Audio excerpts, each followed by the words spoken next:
Itinuturo sa atin ng Biblia na manalangin sa lahat ng oras, lalo na para sa ating mga kapwa mananampalataya.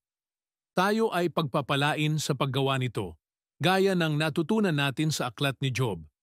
Ibinalik ng Panginoon ang kayamanan ni Job matapos siyang manalangin para sa kanyang mga kaibigan, at dinoble pa ng Panginoon ang lahat ng mayroon siya. Kaya't hinihikayat namin kayo, mga kapatid, na manalangin ng walang patid at sa lahat ng bagay ay magpasalamat, sapagkat ito ang kalooban ng Diyos para sa inyo kay Kristo Jesus. Iniiwasan natin ang tukso sa pamamagitan ng patuloy na pagbabantay at pananalangin, sapagkat ang espiritu ay handa, ngunit ang laman ay mahina. At dito natin malalaman na tayo'y lumalakad sa espiritu ng Diyos. Kapag tayo'y nagmamahalan, umiiwas sa masama, at kumakapit sa kabutihan. Tayo'y laging naglilingkod sa Panginoon, nagagalak sa pag-asa, tumutulong sa pangangailangan ng mga banal, bukas sa pagtanggap ng iba, matiyaga sa kahirapan, at tapat sa pananalangin.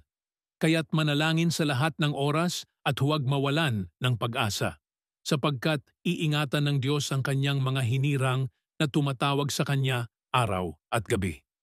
Kaya't sinasabi ko sa inyo, humingi kayo at ito'y ibibigay sa inyo, humanap kayo at kayo'y makakasumpong, kumatok kayo at ang pinto'y bubuksan para sa inyo.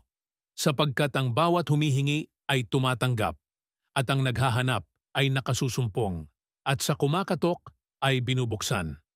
Mula pa sa simula ng iglesia, ang mga tunay na alagad ay patuloy na nananatili sa turo ng mga apostol, sa pagkakaisa, sa pagpuputol-putol ng tinapay at sa pananalangin.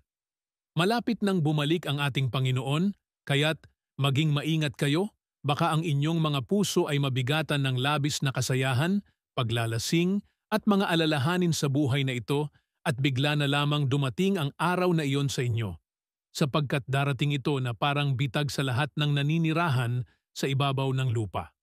Kaya't magbantay at manalangin sa lahat ng oras upang kayo'y maituring na karapat-dapat na makatakas sa lahat ng mga bagay na ito na mangyayari at makatayo ng may pagtitiwala sa harapan ng Anak ng Tao.